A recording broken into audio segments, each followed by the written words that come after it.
भगवान राम के बारे में सुनी अनसुनी 10 कथाएं। श्री राम जय जय राम। भगवान विष्णु के अवतार श्री राम का नाम कौन नहीं जानता है। रामायण महाकाव्य के रचयिता महर्षि वाल्मीकि ने अपने ग्रंथ में लिखा है कि भगवान श्री राम में वैदिक सनातन धर्म की आत्मा कहे जाने वाले सभी गुण विद्यमान है। भगवान राम को पुरुषों में सबसे उत्तम पुरुष अर्थात मर्यादा पुरुषोत्तम भी कहा जाता है। आइए जानते हैं भगवान राम से जुड़े कुछ रोचक तथ्यों के बारे में। भगवान श्री राम का जीवन परिचय। त्रेतायुग में जन्मे भगवान श्री राम अयोध्या के महाराज दशरथ के सबसे बड़े पुत्र थे। लक्ष्मण, भरत, शत्रुघ्न राम के भाई थे। भगवान राम की मां कौशल्या थी और शेष सुमित्रा और कैकेयी के पुत्र थे। भगवान राम का विवाह मिथिला नरेश राजा जनक की पुत्री सीता के साथ हुआ था। लक्ष्मण की पत्नी उर्मिला, शत्रुघ्न की पत्नी श्रुतकीर्ति और भरत की पत्नी मांडवी थी।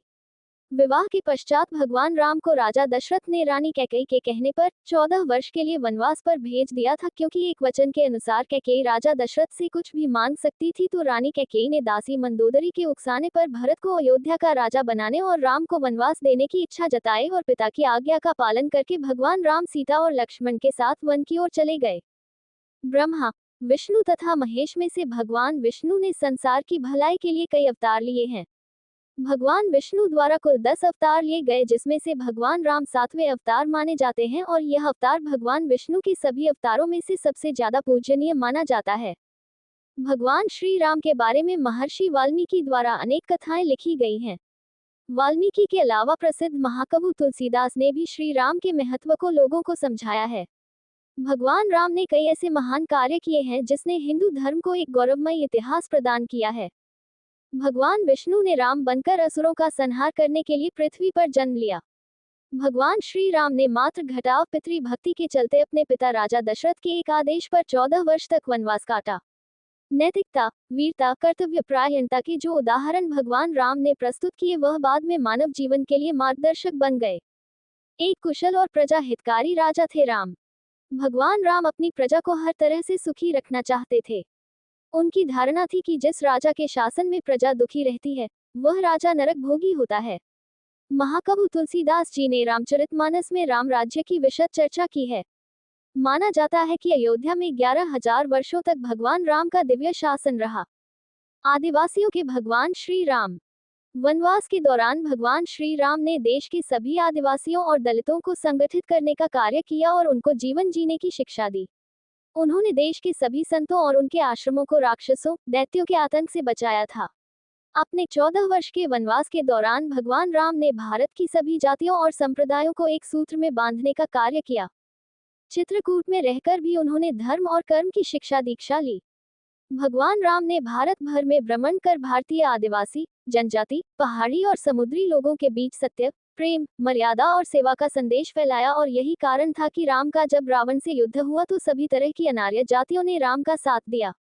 विज्ञापन, भगवान राम की वापसी। 6 of 7 राम फोटो, अमर उजाला। भगवान श्री राम कहते हैं कि पृथ्वी लोक एक ऐसा लोक है जहां जो भी आता है उसे एक दिन वापस लौटना ही होता है।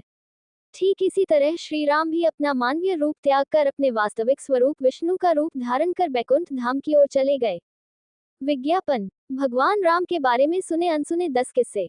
7 of 7। 1. वनवास के समय भगवान राम 27 साल के थे। 2. लव और कुश राम तथा सीता के 2 जुड़वा बेटे थे। 3. राम रावण युद्ध के समय इंद्र देवता ने भगवान श्री राम के लिए दिव्य रथ भेजा था। 4. भगवान श्री राम ने पृथ्वी पर 10,000 से भी अधिक वर्षों तक राज किया। 5. भगवान राम का जन्म चैत्र नवमी में हुआ था, जिसको भारतवर्ष में रामनवमी के रूप में मनाया जाता है। 6. भगवान राम ने रावण को मारने के बाद रावण के ही छोटे भाई विभीषण को लंका का राजा बना दिया था। 7. गौतम ऋषि ने अपनी पत्नी अहिल्या को पत्थर बनने का श्राप दिया था और इस श्राप से भगवान राम ने ही उन्हें मुक्ति दिलाई थी। 8. अरण्य नाम के एक राजा ने रावण को श्राप दिया था कि मेरे वंश से उत्पन्न युवक तेरी मृत्यु का कारण बनेगा, और भगवान राम इन्हीं के वंश में जन्मे थे। 9. माता सीता को रावण की कैद से आजाद कराने के लिए रास्ते में पड़े समुद्र को पार करने के लिए भगवान राम ने एकादशी का व्रत किया था। 10. वनवास वापसी के बाद भगवान राम के अयोध्या वापसी की खुशी में अयोध्या वासियों ने दीप जलाए थे, तब से दिवाली का त्योहार मनाया जाता है। धार्मिक कथाओं के अनुसार भगवान श्री राम के बिना दुनिया भी कुछ नहीं है।